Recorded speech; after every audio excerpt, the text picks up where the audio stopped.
Good evening, everyone. We're ready to begin this evening's board meeting. Sergeant at Arms, has the front lobby been cleared?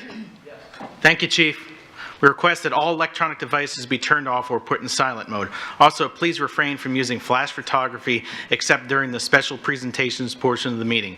I am pleased to welcome you to the April 9, 2024 school board meeting. The time is 6:01 p.m. and this meeting is hereby called to order. Prior to the start of tonight's meeting, you've been enjoying a performance by the North Fort Myers High School Theater Department. This amazing group is under the direction of Janelle Lux and student choreographer Ava Sturbrel. They have performed scenes from The Lion King Jr., the musical. The entire show will be performed on April 18th at 6 p.m. and April 20th at 2 p.m. Tickets can be purchased at the door or ahead of time on ticketleap.com. Also, the QR code you see displayed on the screens will take you right to the musical platform. Please give this group another round of applause.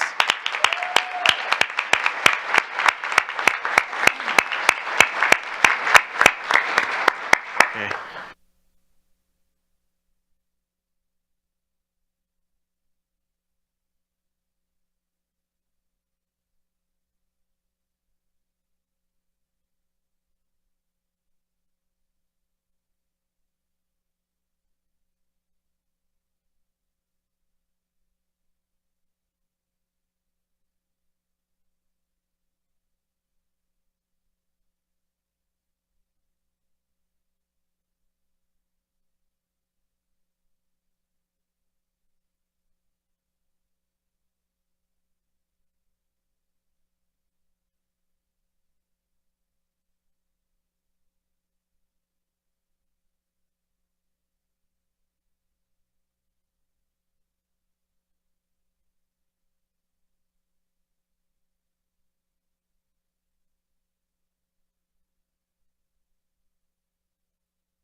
Great job, North Fort Myers. This is what our school district is about. Please give us a moment while they clear their performance area. Thank you.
Okay, that was amazing. It's going to be a hard follow-up the rest of this meeting to those amazing students, I will say that.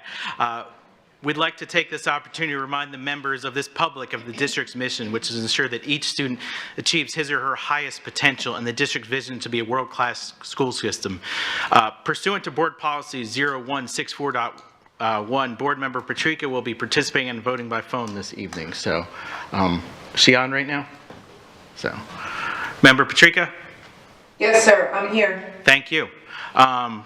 Before we move on to the rest of the agenda, I do want to take a point here, and I want to take the opportunity to welcome our new superintendent, Dr. Ken Savage, to this district.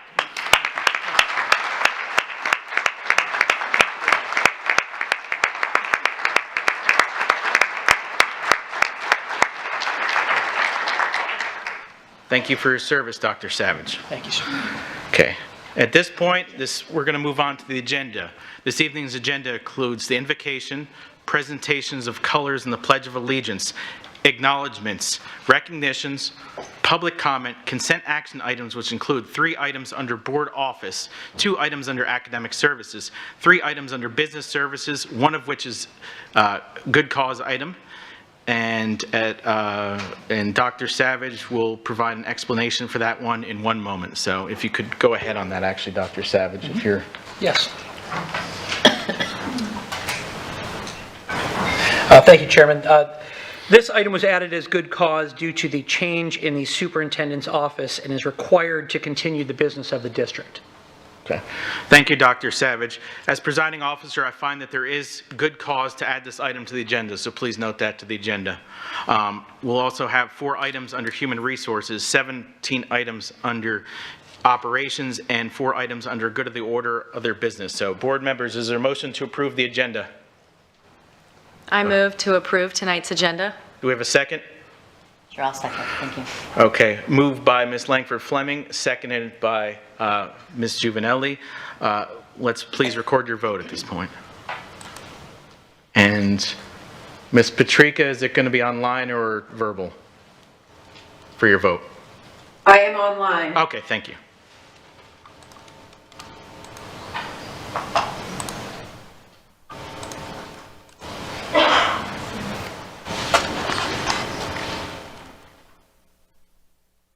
Okay, motion carries 7-0. As is the custom of the board, Board Member Langford Fleming will lead us in the invocation, after which Board Member Jordan will lead us in the presentation of colors and Pledge of Allegiance. Please stand. Ms. Langford Fleming, please lead us in the invocation. Thank you.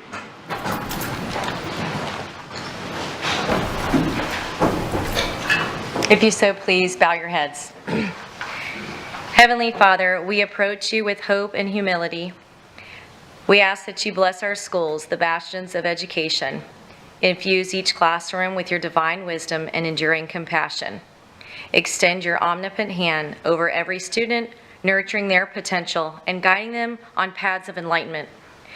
We plead your grace to permeate the whole school community, strewn together through common goals and shared growth. Bless us all, fostering environments of love where knowledge thrives. We also ask you for your wisdom over this board, our superintendent, and I pray for protection over our schools and those who serve within its precious walls. Please bless the school staff with well-being and unwavering support as they are entrusted with the eminent and honorable task of educating our young people. With a grateful heart, we acknowledge their devotion, asking you to endow them with strength and wisdom. May they foster bright futures in our children's lives. It is in this I pray, amen. Ms. Jordan? Introducing the candidate who is presenting the national colors of our Pledge of Allegiance tonight is Major Retired Lonnie S. Spangler, Senior Army Instructor from Mariner High School. Major Spangler served 29 years in the U.S. Army in various assignments, including the Gulf War, Afghanistan, Germany, and West Africa. This is Major Spangler's 8th year as a JROTC instructor and the 2nd year instructing in the school district of Lee County. Thank you very much for your service, and thank you for being here. Thank you, Ms. Jordan. Presenting the national colors tonight is Cadet Colonel Trenton Olson, who currently serves as both the commander of the Mariner High School Fighting Triton Brigade and as the School District of Lee County Junior ROTC Deputy Area Commander. At Mariner, Cadet Colonel Olson has achieved excellence inside and outside of the classroom and currently carries a 4.61 GPA. He was nominated and selected to attend the prestigious American Legion Boys State Program, and as a member of the Mariner Marksmanship Team, Cadet Colonel Olson has been a driving force in the team's dominance at both the local, state, regional, and national level. Cadet Olson has been accepted to attend the University of South Florida, where he will begin his undergraduate education to pursue a commission as a second lieutenant in the United States Army through the USF Army ROTC program. Please join me in reciting the Pledge of Allegiance. I pledge allegiance to the flag of the United States of America and to the republic for which it stands, one nation, under God, indivisible, with liberty and justice for all.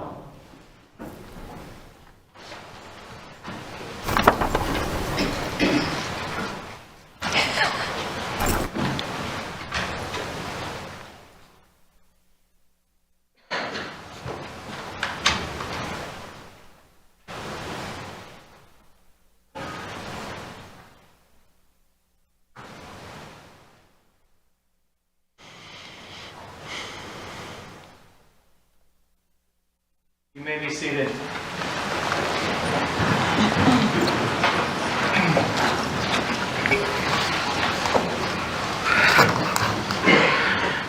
This evening's student representative is Durva Sharma. Durva is a junior attending Fort Myers High School. Durva is part of the IB program and actively participates in a variety of STEM and math-related extracurriculars. Most notably, Dhruva is the team captain and the lead programmer of world champion first robotics team Java the Huts. Dhruva is also an active participant in Science Fair, Inventors Fair, and other STEM competitions, and has won several awards at regional, state, and national levels. Recently, Dhruva has been named as a national STEM champion as one of 3 students who will be presenting Florida at the National STEM Festival in Washington, D.C. After high school, Dhruva hopes to pursue a degree in engineering and eventually become an entrepreneur. Please welcome Dhruva.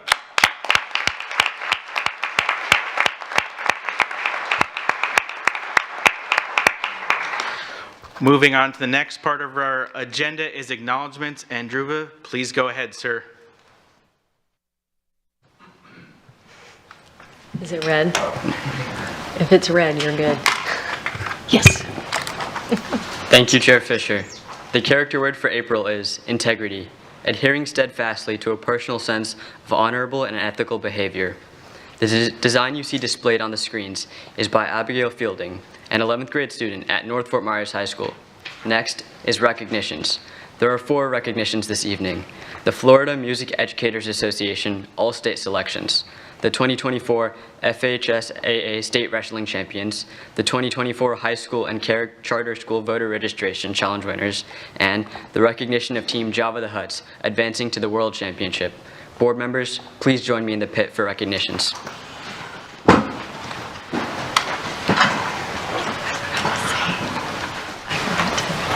Say something to some of our officers, and I always do. Sounds great.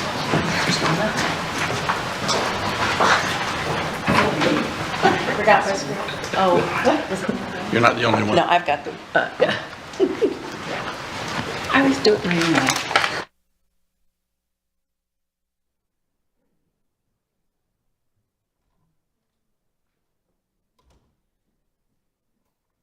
Good evening.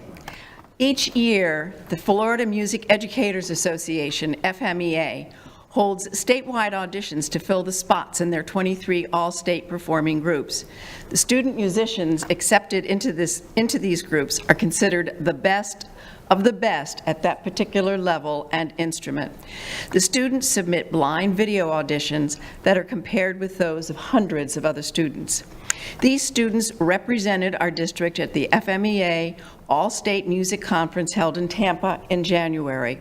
The following Lee County students were selected as all-state students from over 10,000 statewide entries. The school board and superintendent are pleased to recognize and extend congratulations to these musically talented students. Tonight we recognize elementary and middle school all-state music students. Some people may not be able to attend because they have other commitments this evening, but I am going to read the names of the principals, teachers, and students. Please come up and be recognized when I call your school. I ask that members of the public pause their applause until all students have been called. First up, Cypress Lake Middle School. Principal Matt Miller, teacher Steve Dean, students Simon Allison and Mary Holder. Come on up. Okay, they have a conflict this evening. Let's just give them a round of applause anyway.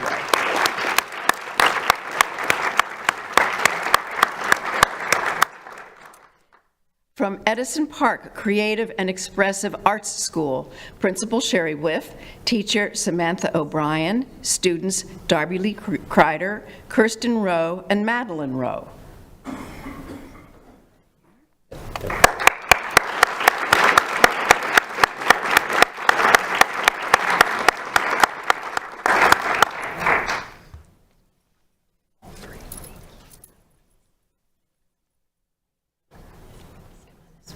Go in? Yes. Yeah, come on in. I should just leave that open. We can. Shake everyone's hand. No. Yeah, we can. Nope, it's going to hit you, Sarge. I can take it. Okay.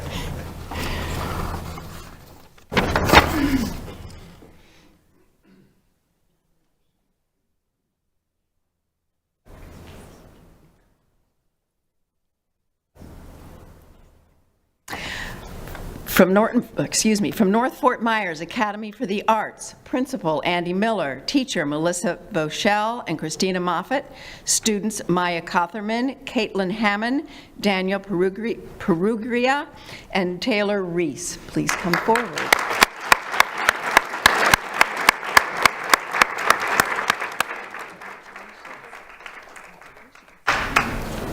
For you. Congratulations. Hey, well done.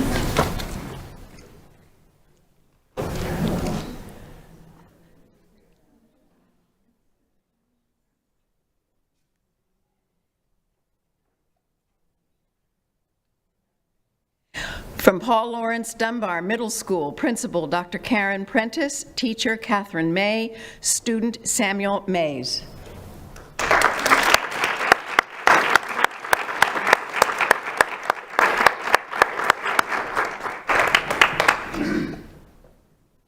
Congratulations. Well done.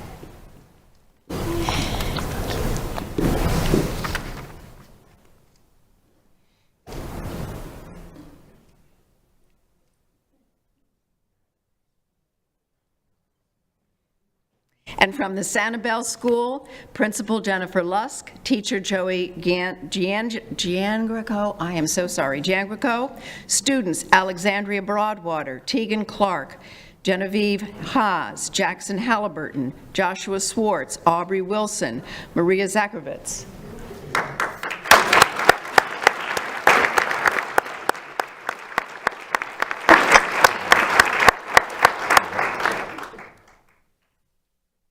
Congratulations.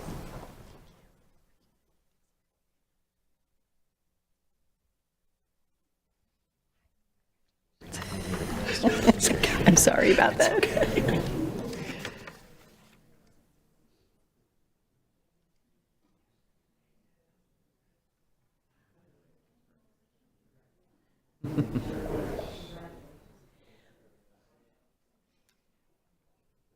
Let's see, did I do Spring Creek? No. From Spring Creek Elementary, Principal Jillian Fiora, teacher Stacy McDonald, student Isaac Baker.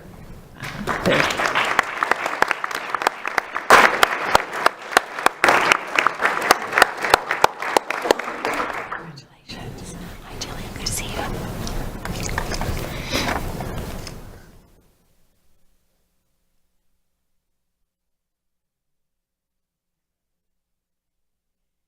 And from Three Oaks Middle School, Principal Forrest Walker, Teacher Brant Hodlicker, Student Maya Zhang.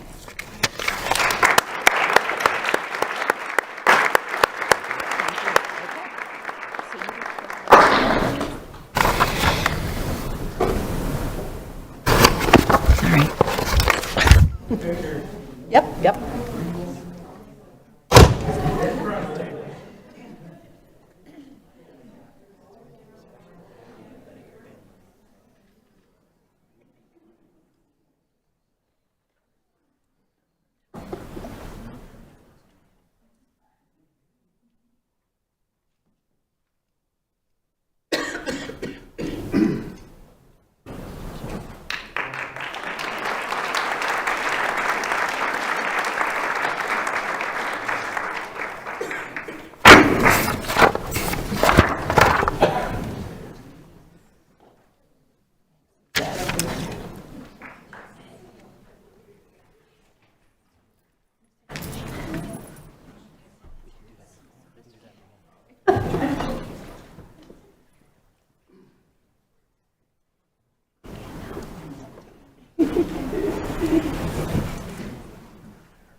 Ready, Dave?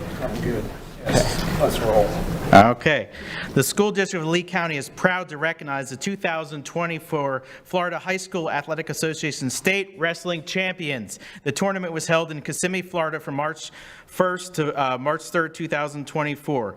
So let's start with these amazing athletes. First up, Mariner High School senior Cameron French. Cameron won the Class 2A state title in the 126-pound weight class.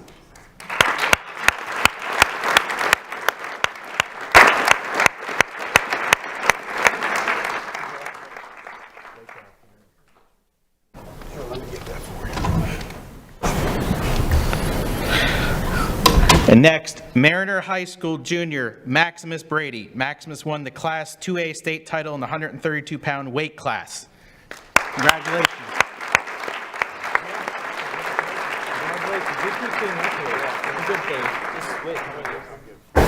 Okay.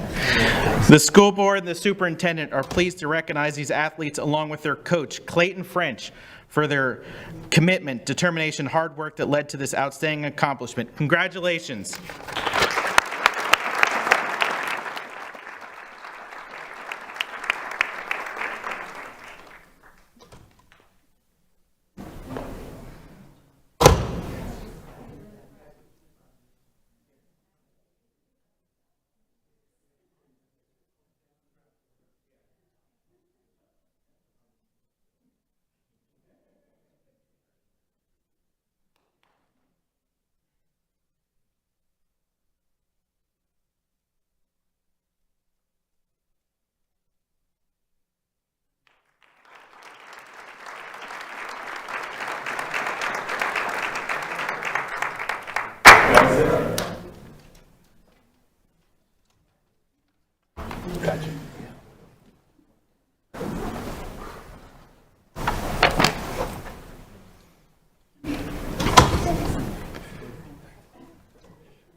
Each year, the Lee County Supervisor of Elections Office invites all public high schools to participate in its High School Voter Registration Challenge.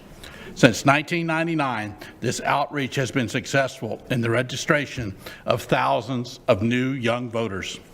When a high school responds to the challenge issued by the Elections Office, representatives provide voter education presentations, after which all eligible students are invited to register to vote. This year, the following 12 Lee County high schools participated: Bonita Springs High, Cape Coral High, Cypress Lake High, Dunbar High, Estero High, East Lee County High, Gateway High, Ida S. Baker High, Island Coast High, Lehigh Senior High, Mariner High School, North Fort Myers High School. Also this year, the Lee County Supervisor of Election invited charter schools to participate in this challenge, and 2 charter schools responded to the invitation: Oasis Charter High School and North Nicholas High School. From September 2023 to February this year, the Supervisor of Elections Office registered 1,175 new voters and has updated the voter information of 470 students. The school board and superintendent are pleased to welcome Mr. Tommy Dole, Lee County Supervisor of Elections, and Mr. Juan Diaz, Community Education Services Director, who will announce the first, second, and third place winners of this year's high school voter registration challenge, and the first place winner of the charter school voter registration challenge. Welcome.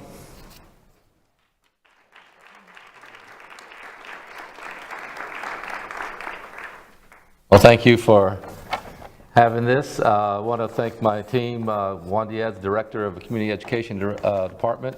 Tony Ryan helps them out, and they work very hard. And along with 20 part-time, we call them patriots, that are at schools at every event they can get to, registering voters and educating voters too. One of my constitutional responsibilities is to educate voters, and the high school challenge is a great way to educate the young people coming up, getting ready to vote. And it's a proven fact that if you get somebody to vote the first time they're eligible, they will make it a lifetime habit. So thank you.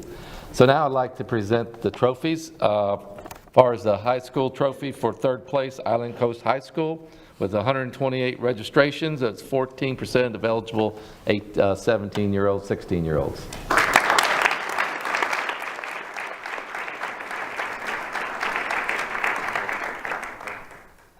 And I also want to mention that the principals who allowed our team to do presentations are the highest scoring students, the highest scoring schools.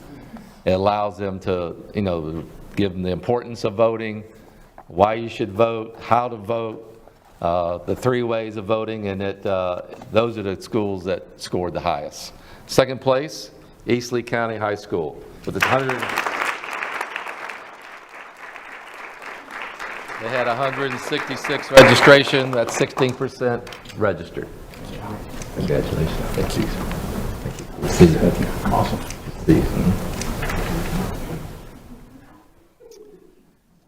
Our first place among the high schools is Lee Senior High School with 220 registrations, 17%.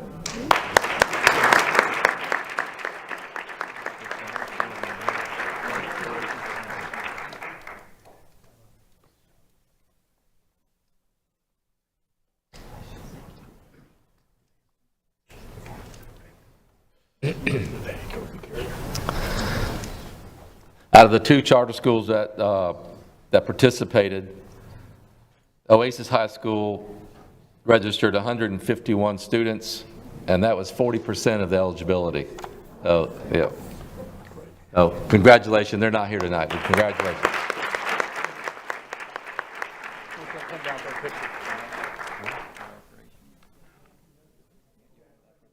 Okay, I want to put a photo up. Okay. Yep. Come on.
Good evening. Fort Myers-based First Tech Challenge Robotics Team Java the Hunts Java the Huts, has advanced to the World Championship competition to be held in Houston, Texas, between April 16th through the 20th, 2024. And that's in a week. The team won the Florida State Championship on March 2nd, 2024.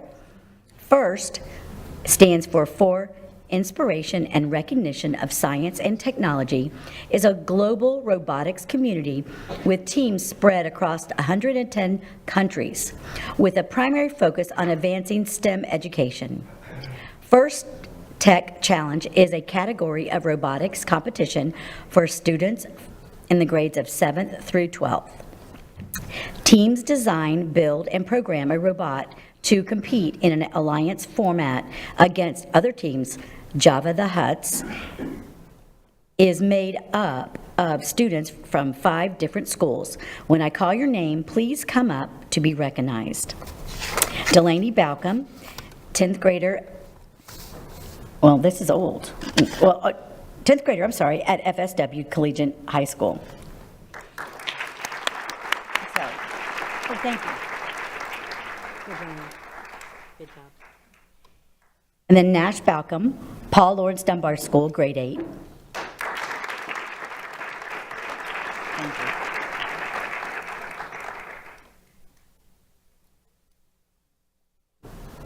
Thank you. Thank you. Nishini Fernando, Dunbar High School, 10th grade.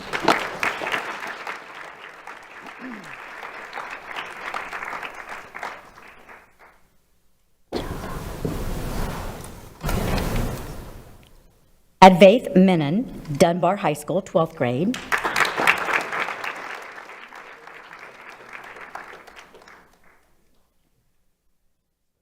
They're here? Are they here? Oh, no. Okay.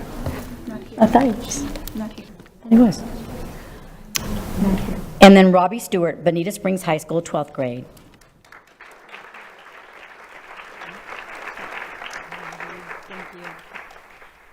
This, Dhruva Sharma, Fort Myers High School, 11th grade.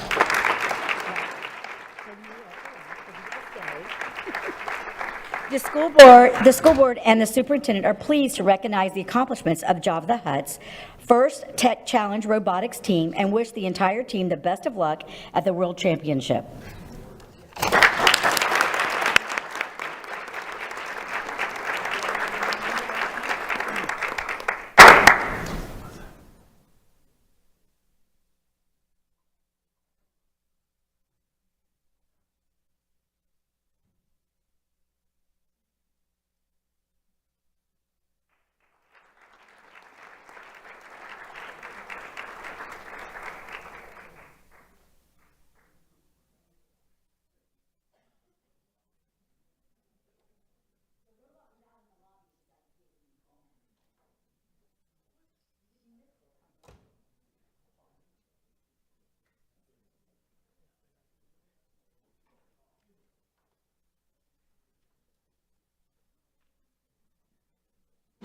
I'll give a moment just to clear the room as the families exit. Great job, everyone. Amazing night.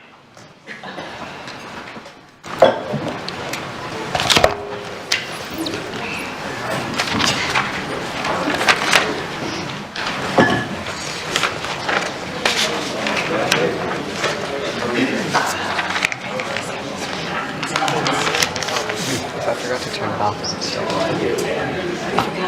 Oh, no. Oh, yeah, it's still on. So turn it on. I talked to him earlier.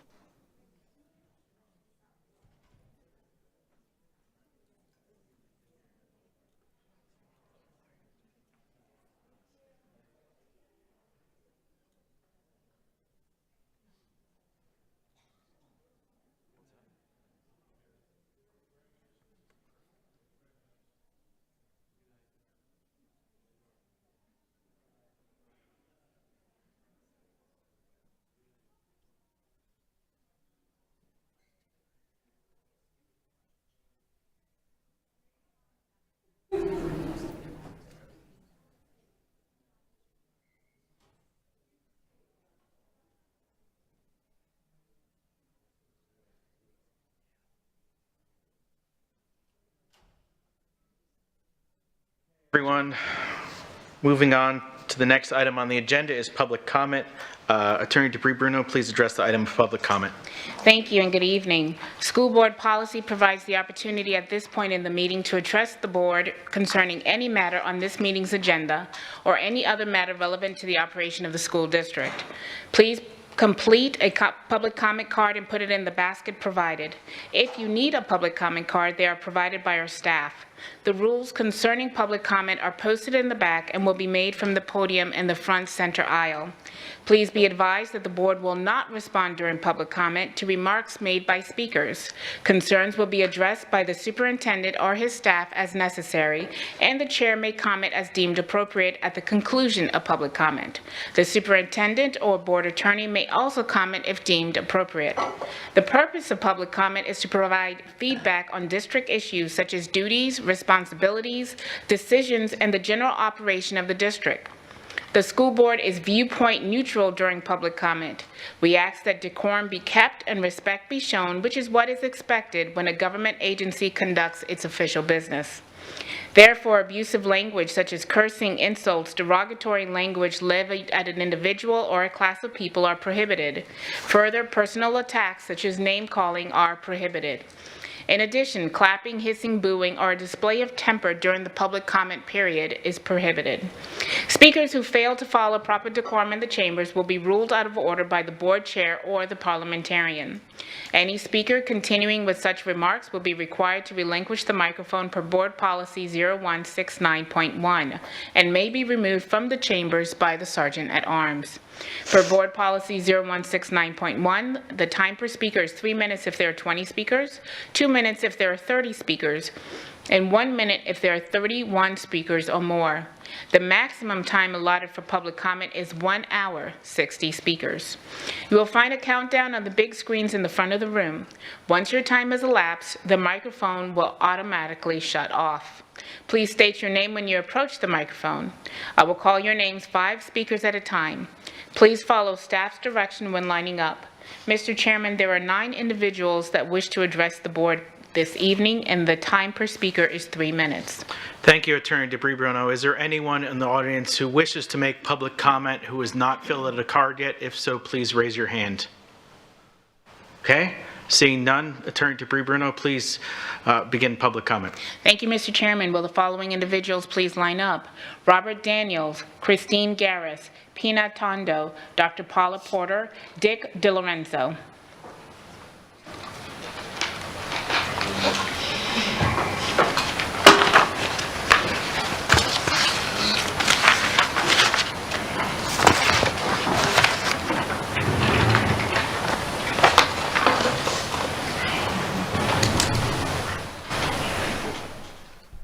Robert Daniels. I'd like to once more endorse Mrs. Jenner's suggestion of prorating the time when there are not 20 speakers so that each can speak longer if they so choose.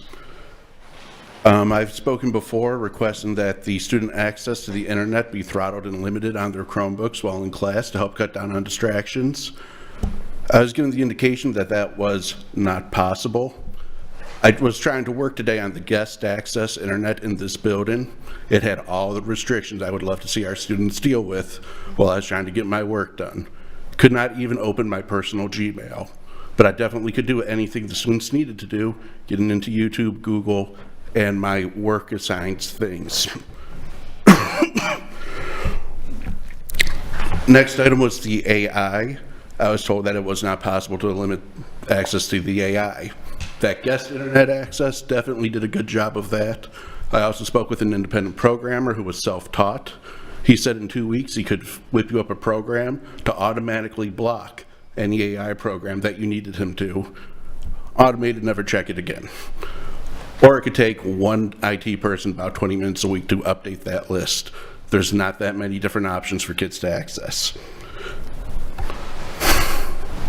This grows more important as we have fewer and fewer teachers to help monitor the kids, their internet access, and what they're doing inside of the classrooms. I'm going to say once more that pay is a huge driving factor when I talk to teachers about why they are leaving. One recent study said that just to meet basic needs for a single person in Southwest Florida, you have to make $47,000. To support children and live a quote-unquote comfortable lifestyle, 94,000. The only people starting at 94,000 are your stage 12 administrators. They start just under that. So the teachers definitely are far from. But I've been saying these things for a long time. I have some words from teachers to kind of express why we're losing these teachers. This one teacher, they say they taught in Michigan for 20 years. The district gave them a runaround for 6 months about crediting their teaching experience, and then only credited them for 10 years at a rate of 10 cents per year on how much more they were being paid. Another one, I was marked down on my evaluation for a student using their IEP accommodations during my observation. I tried to explain the situation, but my administrator did not want to hear it. And lastly, I can't afford diapers, I can't afford groceries. I'm so depressed. I keep hoping the district will help make it better. I feel hopeless, I feel powerless. Thank you. Next speaker, please.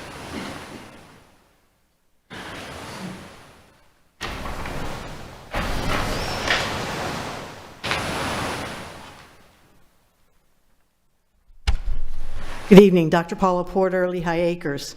There are several issues I wish to point out about the media access forum from QAC. First of all, it is not mandated by law.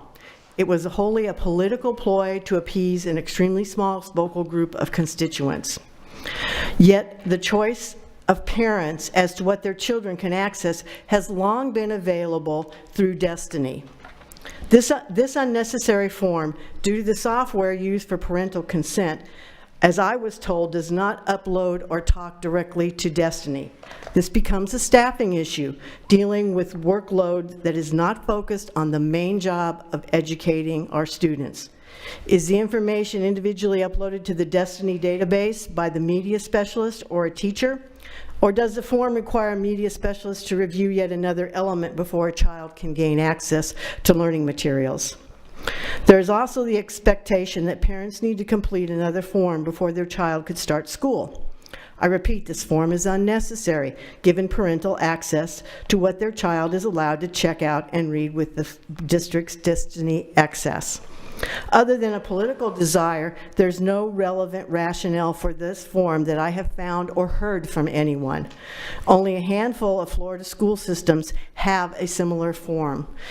This is a case, I believe, as what was sold as an emotional rhetoric to protect students from what was deemed, but not supported with any evidence, as the removal of access of books that a minority determined harmful for students. The creation of the form did not consider the potential consequences of adding to the beginning school year forms for parents, and even more, the amount of work required by school staff in either adding to the Destiny database or some other check and balance system to determine what a child can successfully access in a student school library. As taxpayers, we already pay for Destiny, the library management tools. With this form, we're taking away valuable time that could be spent in educating our children with unnecessary and duplicated busy work, not to mention taking away time from parents in the care of their own children. Thank you. Will the following individuals please line up? Deoshane Walker, Ryan Maride, Tara Jenner, Sergio Cruz.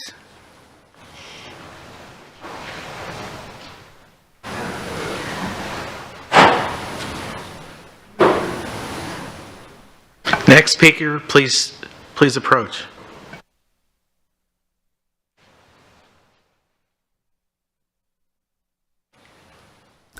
Good evening. My name is Pina Tondo. I also sit as the under the Florida Republican Assembly as the chair for human trafficking and child exploitation. I attended the meeting a couple weeks ago here, and I took some photos of the slides that you had displayed. I heard quite a few times throughout the whole meeting, resilience, resilience, resilience, resilience. Under the State Board of Education requires instructions rule under 6A-1.09412 includes 3 health education topics. resilience education. 2 is substance use and abuse education.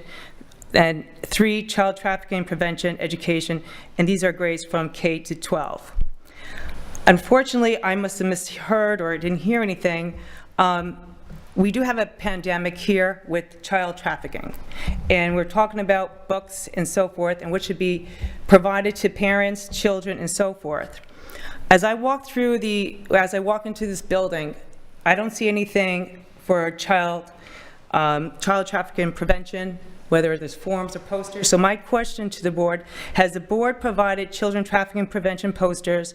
Is there a hotline for children to call? Is there a safe place for children that have been trafficked? If so, how is this information communicated? And what books are available for children and parents for preventing and child trafficking and programs? And basically, just we're looking for, if anybody could just provide information, is also the public can the public also have viewed the materials for what is being displayed within the schools? Thank you.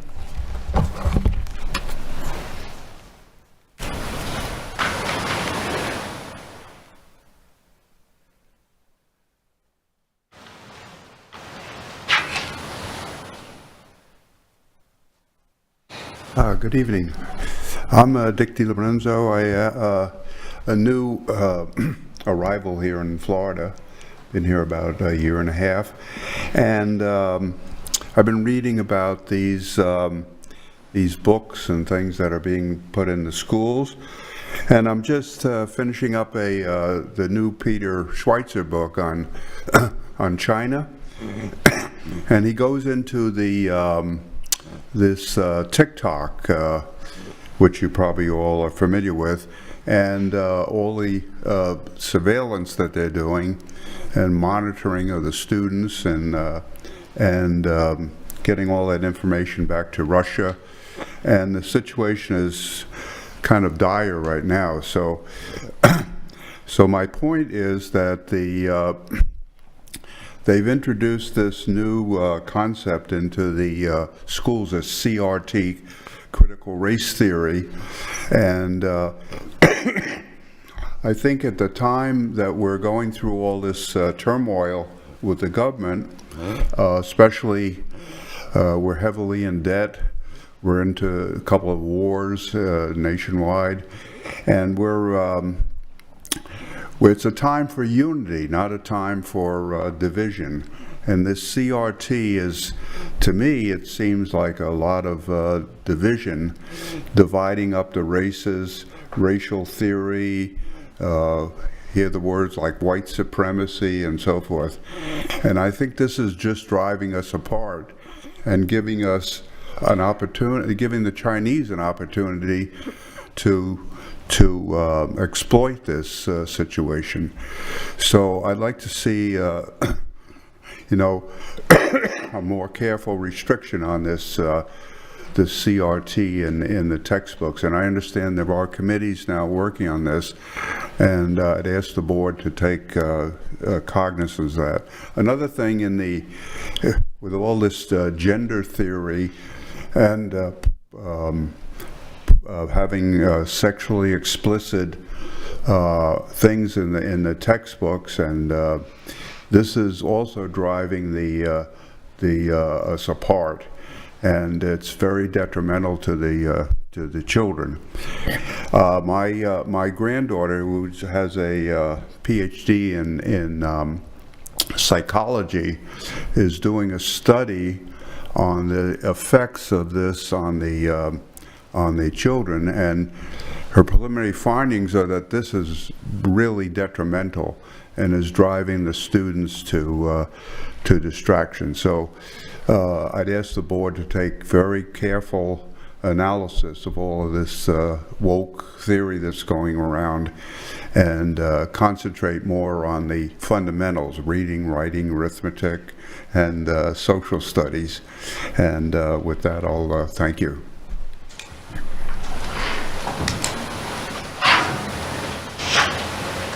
Next speaker can come down.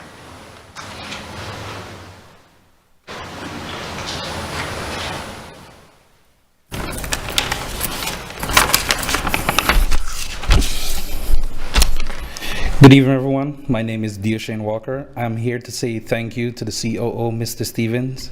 In my 12 years working for the district, I have never seen a district leader as compassionate and caring as this man. I have never seen any leadership personnel in transportation beside Mr. Manny, Mr. Jared, Mr. Purdue, and Mrs. Charles meet with new employee and hear their concerns. His presence has made a positive impact on employees and staff morale. Quote, "If you care, you should be shaking hands and kissing babies." End quote. Mr. Stevens made sure to visit every class of new hires, drivers and attendant. Each time he visited, he made sure to reach out to all employee, mechanic, office staff, drivers, attendants, and custodians. Even returning drivers were shocked that someone in his position would meet and welcome them to the district, letting them know that how valuable they are to the district. You did not just sit in your office, answer call, reply to email, or go to meetings. Your leadership gave us in transportation a sense of belonging. Unlike last summer when I was asked to go home and less than a week later I was asked to come back. Let's just say all the work was still there for me when I came back. You care a lot about the people. This is what we need from our leaders. Mr. Stevens, you will be missed. Wishing you all the best in your future endeavors, and know that you are our sergeant comment. On behalf of the employees of transportation, we all wish you would reconsider and stay a little longer to bring about the change we so longingly deserve. Thank you.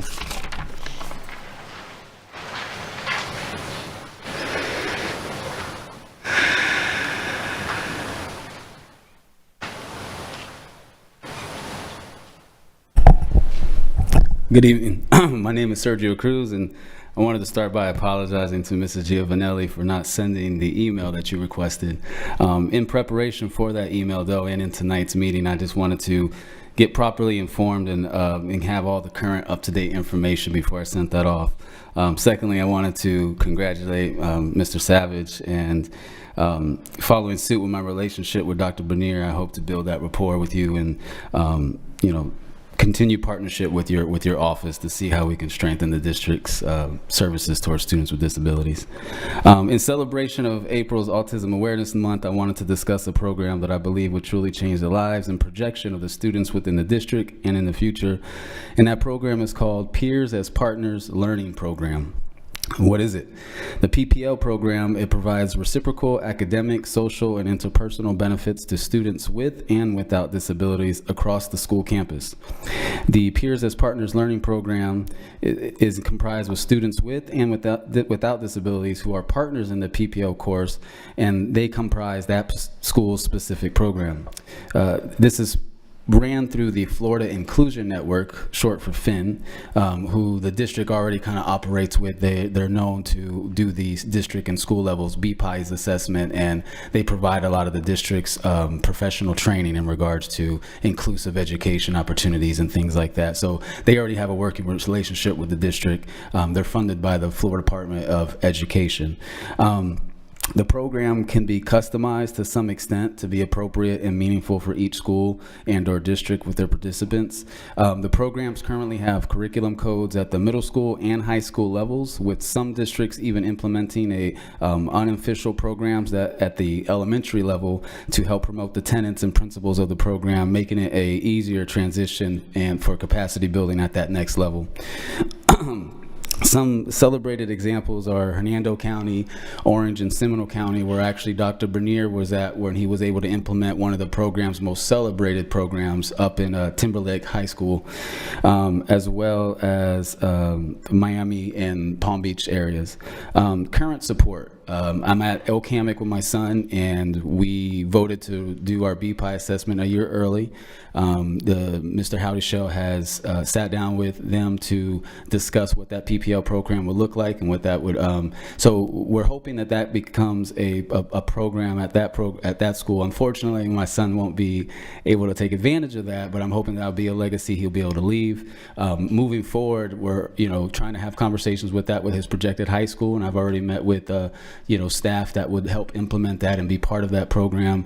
And as of 2 days ago, Manatee Elementary, Mr. Scott, the principal out there, and their AP has Thank you, Mr. Cruz. Your time is up.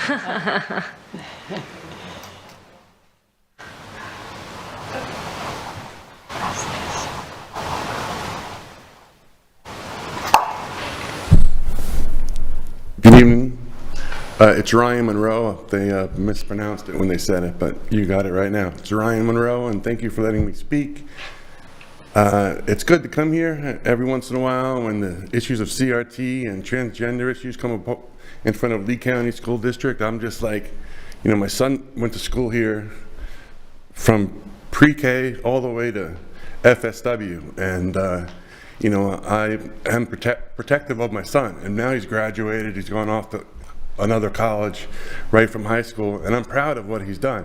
But I didn't like to hear that a couple years ago they were going to have boys in the girls' rooms and a gym and sports, things like that, and then all of a sudden DeSantis started taking care of some of it. But not all the issues seem to be taken care of. There's still CRT in our schools, there's still transgenderism in our schools, and there's still debates about which books are right and wrong for the students. The only thing I can say about that is you have to really get to accurate history, and we have to make sure there is no CRT or transgenderism indoctrination in the school books. We want to stick with the reading, writing, arithmetic, basic things that students learn. We don't want these extra things that people bring in, because I believe to some people, like, you know, I'm a Christian.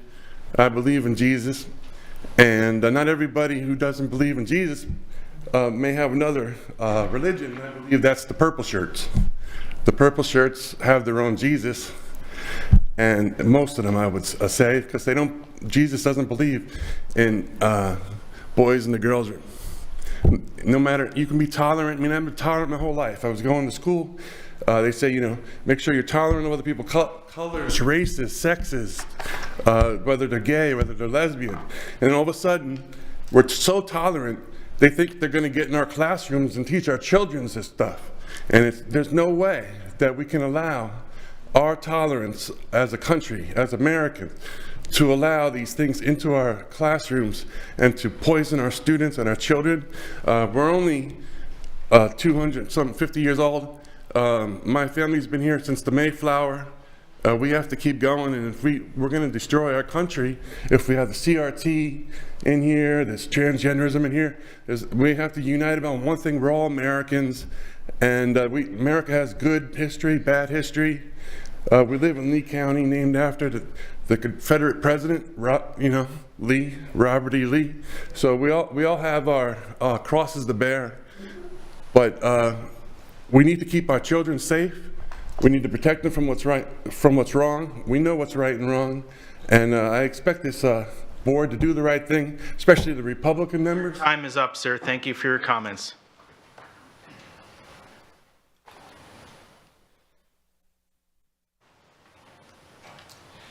Good evening, Tara Jenner.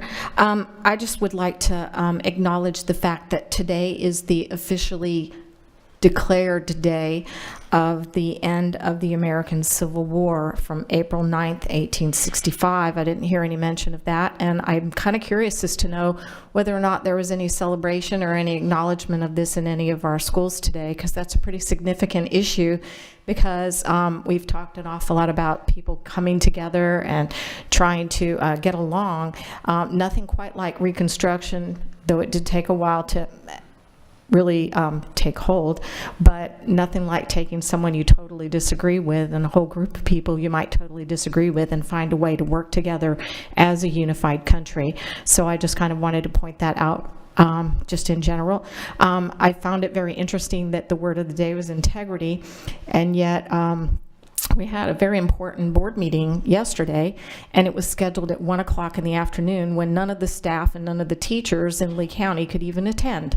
And I find that to be a little problematic. Yes, you might have met the letter of the law with the 24-hour notice, but the intent of the law is to give public an opportunity to be involved in the discussion, and it was actually circumvented because of the time that was adopted. Also, the expression that you have a right to your opinion but not to the facts comes to mind. It is not, in fact, a fact that there is no law that would allow or require the document that is for the challenged books. parents have a right, and that's a God-given right, to decide what is appropriate for their children. To claim as a fact that destiny can be accessed by the parents and that should solve the problem is a bit of an erroneous statement, because the parents can't read all the books and know all the books their children might check out before they do. And if I'm not mistaken, destiny does not necessarily include the books that teachers may have in their own private libraries. So the goal of this particular system that we have in place right now is to be able to challenge books that might be of concern to parents, sequester them, and give parents the authority to decide if they want their children to access some or all of those books, or none of those books, or whatever the case may be. I also found it rather ironic that the board chairman of your committee for that particular discussion a couple of weeks ago was accused of being biased when he called out more of us that were in favor of the forum than against the forum. I don't think he called any of them out for their behavior, and yet the bias on the board was clear with the number of people that were wearing purple, and so that wasn't mentioned either. So I encourage you all to look into those issues. Thank you. Mr. Chairman, that concludes public comment for the evening. Thank you, Attorney Dupree-Bruno. Before we proceed, either Dr. Savage or Attorney Dupree-Bruno, is there anything you do wish to address in regards to public comment? I don't have anything, Mr. Chairman. Mr. Chairman, I'm happy to provide just some brief response if you'd like. Please proceed, Mr. Superintendent. Thank you so much. Just in regards to Mr. Daniels, he had two kind of bodies of piece. One was asking a member, I'd like to have a member of staff to reach out to him just for the substantive analysis of the tech-based, the filter aspect, as well as the AI. We didn't hear all of that, but just one aspect of the AI piece, just to kind of give you some sense, because AI is very broad. Some of the programs, such as ChatGPT, do get blocked, but all of the generative AI presents some different challenges. But we just really want to make sure we fully understood that filter issue. So, member of staff, you're going to be pretty easy for us to locate, and just really appreciate, again, you always advocating and looking out for how to improve the conditions in the classroom. The second piece kind of touches on that, which is just about as a member of the union, you have a bargaining entity that bargains on your behalf, not just for compensation, but also for all manner of things to improve that piece. So I hope as you engage with your union representation, you're hearing the advocacy that you're sharing here at the board table represented on that side. And if not, then I encourage you to reach out to those folks, because obviously we bargain with the entity in that half. That's engaged as we speak. With Dr. Porter, just wanted to address that we're going to have a member of our team correspond with you just to follow up. It does appear that the Destiny system does not have the connection as you described. Anytime we can improve the efficiency of that process, we'd like to do so. So I'm going to get briefed on that a little bit more tomorrow to understand some of those issues. Ms. Tordo, just on the child trafficking posters, really, rather than just focusing on posters, any of our preventative efforts, I'd like to get a summary of that information. We'll provide that to our board members and the board weekly so that you kind of understand what is the gamut of, or the totality of what we do throughout the year as it pertains to child trafficking. And I'll ask that that information also be shared with Ms. Tordo, as well as anything that's appearing on our public-facing website that will try to draw attention. So if other constituents reach out to you with that wondering, then we can point them to the resources that are available that highlight those pieces if those exist. So we'll be following up with that as well this week. For Mr. DiLorenzo and a few others who talked about the CRT aspect of it, I just want to, as it pertains to the classroom instruction, just as a stance in Florida, one of the things that the state of Florida is committed to, even though we have local control, one thing that is not subject to local controls that pertains to our school systems is the focus on benchmarks and our Florida standards. So both standards and benchmarks, that is what we are obligated to teach, that is what students must teach, and that is what students are accountable to learn. And so as a system, that is really our core work. Everything else kind of flows from that responsibility. And so they don't, that additional latitude is not present. But I just wanted to make sure that I at least highlighted that's one safeguard the state of Florida puts in. Anyone who does not do that is accountable based on those processes. I want to thank Mr. Walker for just sharing some comments about Mr. Stevens, creating a sense of belonging in transportation, and just really highlight servant leadership, the importance of servant leadership, not just with the obvious case of Mr. Stevens, but just in general with the board's focus on a speak up, listen up culture. We really appreciate when folks are willing to share kind of that experience with leadership and that they're having a positive experience, and we look to build on that and continue to expand that type of work. So thank you for coming and using your voice today to share that. For Mr. Cruz, again, just your advocacy and passion. I'm sorry you ran out of time because, you know, you're absolutely, you highlighted some definite partnerships that we do have and continue to try to enhance with the Florida Inclusion Network. So you're right on point there, and just really always love hearing the passion and advocacy you have in such a space. I also appreciate that you said it's not just about your son, it's about other folks as you move forward. So thank you for kind of highlighting that advocacy as well, and look forward to having someone reach out in terms of, you know, just continue to engage productively and to help have the influence you'd like to have. Mr. Monroe, again, that was mentioned CRT, but it wasn't specific just to the curricular side. It was really more in general of other elements. Just want to make sure that just to frame critiques of this nature, since there were a number of speakers that had some similar themed comments. Our obligation is to have procedures and systems in place to review evidence of these types of things, so that that's what we can respond to is when there's evidence that something is improper or inappropriate. That's as a system. That is kind of the way we approach the work as a district. And so if those systems are functioning, there should always be data, there should always be feedback. Those are the type of things we look at. Every system and process can always be improved, and we always seek to do that, but it starts with kind of the evidence that the system is not working effectively. And so anytime we have folks who want to share it, we just also ask if you'd like to provide some evidence for us to review. We certainly appreciate that. It helps our team properly identify if there in fact there's a violation of the law. And last but not least, Ms. Jenner, I don't have the information about the Civil War, but I just appreciate the candor to share that valuable insight about the world and about our communities and about how we work together. So thank you for that. I will probably have an answer on that. But again, I just want to highlight again the comment I made for Mr. Monroe, which is processes. You know, so every process is well intentioned to try to address the letter of the law. That is kind of our intention to have that. Again, we always seek to make them the best possible, which is focused on evidence, data, feedback, and so forth to evaluate those processes. Thank you so much for all the public comments. That's all I have, Chairman.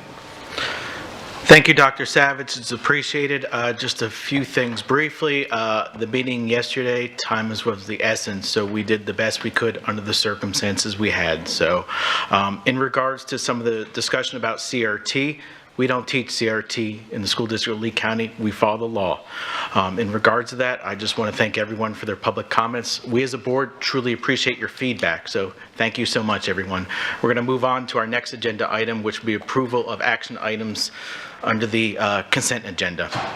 The documentation for action lists items under consent is made available to board members 7 business days prior to the board meeting. We're expected to review all the material, and we have an opportunity to speak with the superintendent with any questions we may have regarding the recommendations. Some of these items have also been briefed or workshopped with the board in advance of appearing on the action agenda. Board members, are there any agenda items you wish to pull for discussion under the unfinished business table items portion of the agenda? So first up, Member Juvenelli. I have none, thank you. Ms. Patrica? No, thank you. Okay. Ms. Jordan? I have none, thank you. Mr. Persons? And I have none. Ms. Langford Fleming? I have none. Ms. Morgan? I have none. And I have none. At this point, is there a motion to approve the agenda's consent action items with the exception, with the full agenda, excuse me? Okay. Ms. Jordan? I move to approve the agenda as written. Okay. Do we have a second?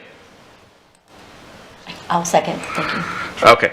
Ms. Juvenelli, motion moved by Ms. Jordan, seconded by Ms. Juvenelli. Please record your vote.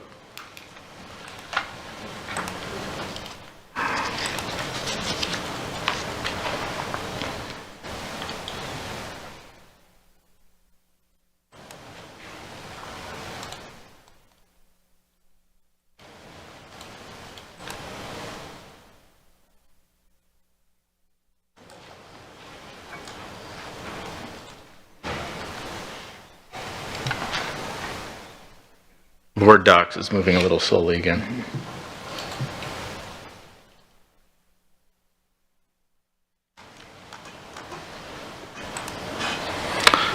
Okay, motion carries 7-0. So at this point, We're not introducing any administrators tonight, I believe, correct? I believe we have two. My apologies, so. Yep. If you want to proceed with that, Dr. Savage. Thank you, Chairman. Thank you, Chairman. I'd like to recognize tonight Ms. Gina Fortunato in our location of Human Resources Field Operations, filling the position of Director, Human Resources Field Operations.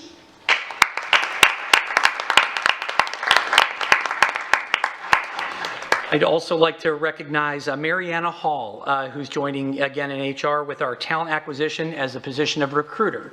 So is Mariana here this evening? No. Okay, that's right. Well, we'll still give her a round of applause. That is all I have, Chairman.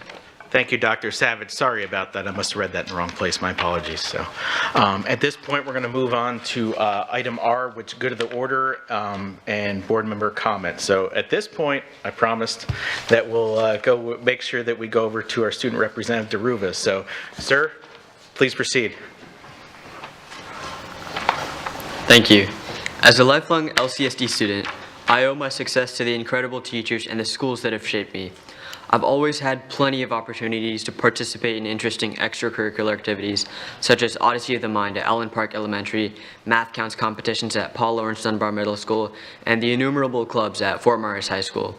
Throughout my journey in elementary, middle, and currently at high school, both the teachers and the school administrators have been very supportive and encouraging of students like me who participate in activities within and outside of school. One of the most significant extracurricular activities I'm involved in is robotics. I do this outside of school. I'm part of a community-based team with students from several Lee and Collier County schools. I'll tell you firsthand that this program has changed my life trajectory, and I'm confident that my fellow teammates who were here previously will say the same. I would like for every Lee County School District student who's interested in robotics or any other hands-on STEM programs to have the opportunity to explore the same. While structured learning in a classroom environment is important and necessary, it's the project-based hands-on learning that gives students the edge. Either they decide to pursue college or join the workforce after high school. STEM is the way of the future. My request to LCSD is to prioritize programs like robotics, which is a K-12 program, and offer it to as many public schools as possible. The best part is, students not only learn the hard skills such as 3D designing, building, and programming, but they also learn valuable soft skills such as public speaking and teamwork. Thank you for your consideration.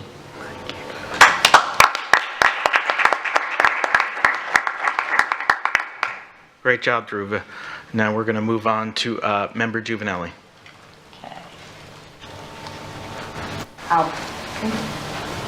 I'll be quick.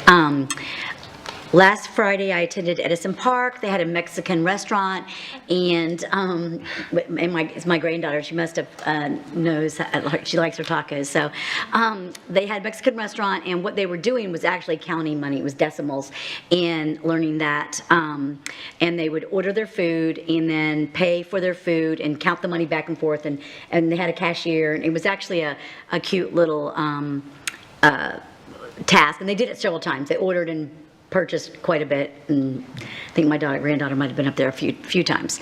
But it was really cute and learning experience for the students, and as well as me, actually. So I enjoyed that immensely. I just want to, Mr. Cruz, I wanted to acknowledge and celebrate your Autism Awareness Month. I think that's great, and bringing it to everyone's attention, because everyone needs to be heard. And I think that's really important. Regarding that form, I wanted to talk about that for a moment. That really is just putting the power back to the parents.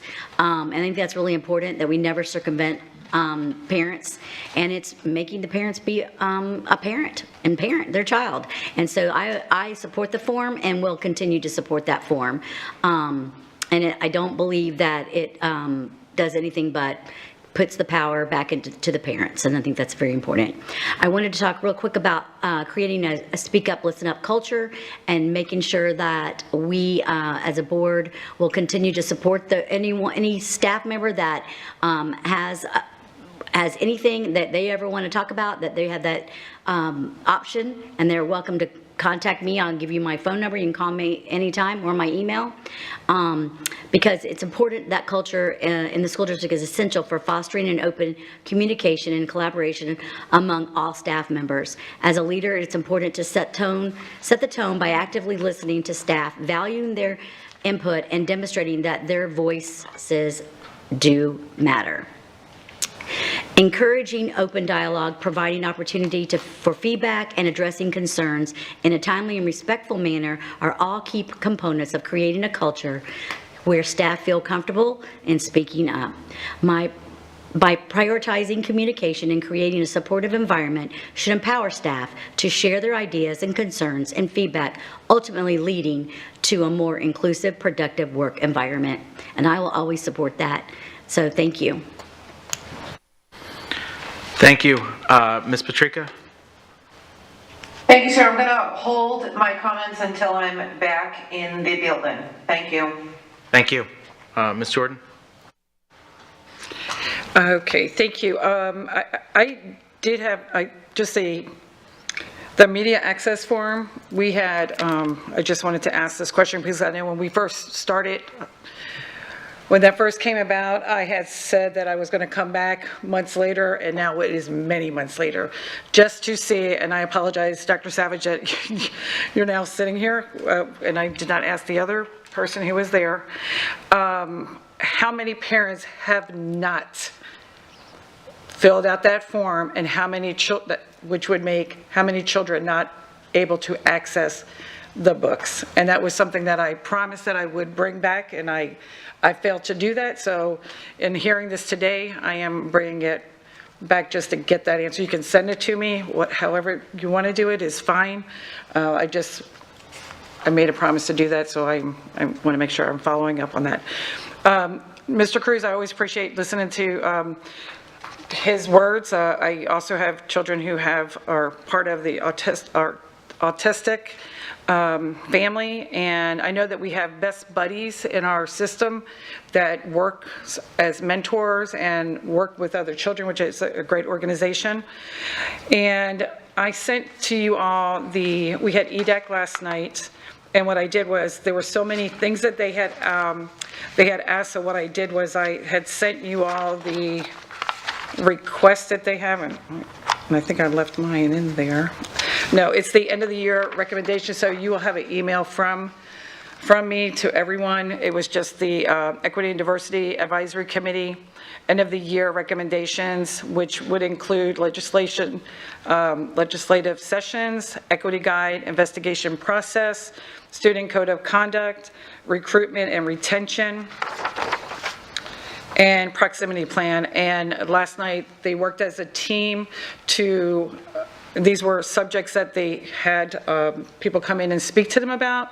So last night as they broke up into teams and they spoke about, what they got out of it or what they did not get out of it, any recommendations that would come back to us as a board, and how they might help us or what our needs would be for them to help us as well.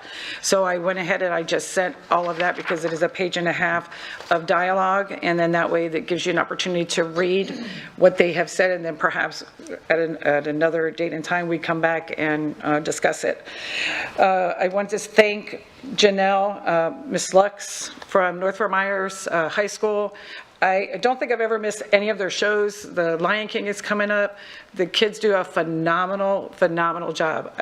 This is a place where you can take your entire family and just enjoy what our students do. All of our schools are magnificent when it comes to this, and we really should be supporting them and going and watching their shows. And they're all PG rated. You can take your family, so take them all. Bring everybody, bring grandma, bring the kids. And Dhruva, I just want to thank you so much for being here. I know that you and your team, I'm so excited and proud of you that you made it to the world, and you're going to win that. I know you are. And I thank you for coming to Student Advisory and showing and presenting to those children and how excited you got them to be about what you all do. So thank you so much for everything. Appreciate you. And that is it. Thank you. Thank you, Ms. Jordan. Mr. Persons? Well, I'll start with the student advisory. I went to that meeting the other night. It was very good. I think that was their last one of the year. And they have done so much all year long. I want to do a shout out to the school teacher recruitment. They're doing a great job. They had a couple weeks ago, I believe, at FGCU. I shouldn't say the word snagged. We recruited 19 new recruits to be teachers for next year. So that was awesome. So great job. And I believe they have a virtual recruitment coming up on April 20th, I believe. So that'll be good too. We had a good construction meeting I went to the other day, construction advisory. And a couple of things from that. They did talk over the school at Tuckahoe and Joel some. And then they talked mostly about procurement. And they're going to have someone from procurement come to the next advisory construction meeting. So that's where they are. And then they'll be making some recommendations. So other than that, you know, with the Easter holiday, that was about it for me. Thank you, Mr. Person. Thank you, Mr. Persons. Ms. Langford Fleming. Yes, I completely agree with you, Ms. Jordan. I absolutely love, when she belted out that first note with the Lion King, I got chills and all down me. So they were phenomenal. I'm hoping I can get to a show. You're right. So, Derva, thank you for being here. It sounds like you've been to 3 amazing schools. You said Allen Park, Dunbar, and Fort Myers, and I credit all those teachers you had along the way, but also, is your mom in the audience? So you have an amazing support system at home as well, so you make sure you thank her, and I know that you have a very bright future ahead. Mr. Daniels, thank you always for coming and advocating for teachers, and we do appreciate your comments, and I know that the board goes home and thinks a lot about what you bring to the microphone or to the table each time. You're right, Chromebook safety is it's important that we stay on top of security, especially with AI and the things that students can retrieve through technology, be it phones or our Chromebooks. So thank you for continuing to make that important to the district. It just reminds us. I think this afternoon, I know I gave the invocation, and I always include our amazing SROs and our security team that is here each and every night. We have amazing lieutenant sergeants and our team with the Sheriff's Department that always, that I'm very appreciative of, and I neglected to say that this evening, so thank you very much for not only serving us, but serving our community. And then we've had a couple of glitches in the last couple of meetings, and it's really important we thank our technology team, because Joe's always here to save us. So I just thank the whole technology team for all that they do. They're here 24/7, and I appreciate that. But on a very light note, something I'm looking forward to in the coming weeks is graduations, and it's right around the corner, and I look forward to seeing the success and the fruits of the labor of all of our educators, and most importantly, the hard work of the students that got there. And that's all I have. Thank you, Ms. Langford Fleming. Ms. Morgan? I can't add anything to what my colleagues have said, so I'll take a pass this evening. Thank you. Thank you, Ms. Morgan. I'll try not to make this go too long. A couple things. Some of us were able to celebrate Kristen Stevens this morning, the AP of the Year from East Lee this morning, to give her a little bit of surprise. She is a state finalist, one of 3. So we're excited to see where she goes, and she's #1 to us. So a couple other things. Daruva. Great job. It's great to meet you again and to see you continually up here. Thank you for what you do. And again, as I ask every other student, you know, when you get through engineering and entrepreneurship, come to Lee County. Stay in Lee County if you can, okay? We need you. Thanks, Bob. Okay. So, I had the opportunity to attend as well Young Men Leads collaboration between the school district and the foundation, and it was amazing to see. Thank you to Jared Eady for that. Thank you for the invite, and got to see some amazing discussions among the students. That was amazing. I also was able to, I was a speaker at the Gold Coast Rotary Club over in Cape Coral, and had a very interesting discussion. So, and brought up some great points. So. Outside of that, that is all I have at the moment. So, Attorney Dupree Bruno, do you have any comments? Thank you, Mr. Chairman. I'm very impressed with your leadership as the team captain and your advancement to the World Championship, Dhruva. You're well on your way to an exciting career that will certainly enrich everybody's daily lives, because I have a feeling you're going to do big things. And it appears that we have another Steve Jobs in the making, the founder of Apple. So congratulations. Board members, I had an opportunity to attend the National Spring Law Council of School Attorney Seminar this past weekend. It is always worthwhile to meet school attorneys from across the nation. And this year I had the honor of being one of 3 panelists in the general opening session, joined by the Division Legal Counsel of Fairfax Public Schools in Virginia, John Foster, and Jim Walsh of Walsh Gallegos Trevino of Austin, Texas. And our moderator was Margaret Ann Howie, the General Counsel of Baltimore School System in Maryland. We discussed and updated the attendees on the laws relating to the First Amendment and board meetings. Finally, I wanted to acknowledge and thank the board for the highly effective evaluation given this evening. I know this is an evaluation of my performance, but it's also a reflection of the district's legal team. The assistant school board attorneys and our support staff worked tirelessly to support the board and the administration with legal compliance. And it is our pleasure, really, to serve this board and the administration and do our part to help us become a world-class school system. So thank you very much, board. Thank you, Attorney Dupree Bruno. Dr. Savage.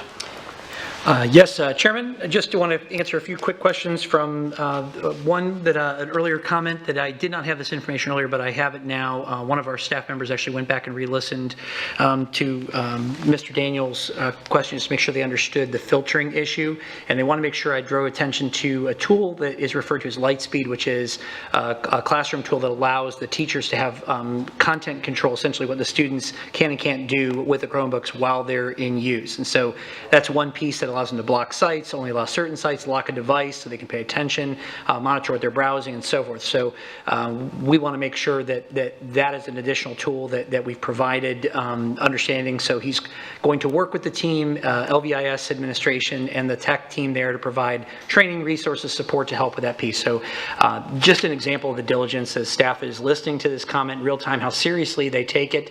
It may address Mr. Daniels' comment, but it may not. But it's just, again, I want to highlight, really take a pause for a moment to highlight staff. You mentioned the tech team that is out there helping, but you also should know that your academic services team, Ms. Jordan, as you asked that question about the data, and also meanwhile, Ms. Patrica had a similar question requesting really a lot of the same type of information. They're already on it. I didn't even have to ask. They were already jumping in to try to provide those answers. I had multiple responses on that, and you mentioned about human resources. You heard about Mr. Stevens, talking to the bus drivers. Really, I wanted this opportunity during a transitional time. It's always difficult. It certainly has been a rough couple of days for our board to highlight the professionalism and dedication of staff. We are not perfect. We will make many mistakes. We do probably make mistakes every day, but we never stop trying to improve. Ms. Giovanelli, when you talked about this desire to improve, be the best we can, that is the commitment of the professionals who are sitting out in this audience, the tireless dedication that they put forward, a reflection of all the unique people that have joined our district, that have been in our district, working together to serve our elements here. And I just wanted to kind of draw attention, really celebrate our staff during this time period, as well as the leadership, which I'm so privileged to work with. Just wanted to mention to Dhruva, team captain, being a leader, but I love the blend of the entrepreneurial side, and something I just want to highlight that he said was in the content of his response is so important for us. We so often talk about test data and test results and achievement scores, and that's very important. It's a good accountability to help us.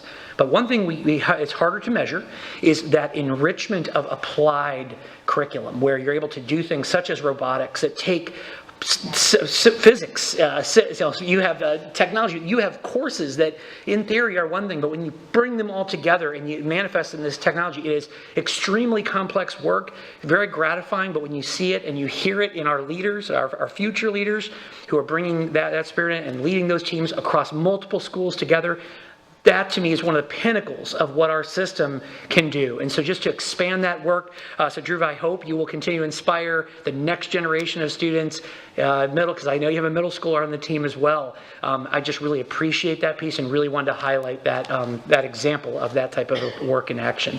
And those are the comments that I have for today. Thank you, Mr. Superintendent. At this point, the next scheduled meetings of the board are Tuesday, April 23rd. There'll be a school board workshop at 12 p.m., a school board briefing at 2:30 p.m., followed by a school board action meeting at 6 o'clock. At this point, having no other business to come before this body and seeing no objection, this meeting is adjourned. The time is 7:31 p.m. Have a great evening. Good job.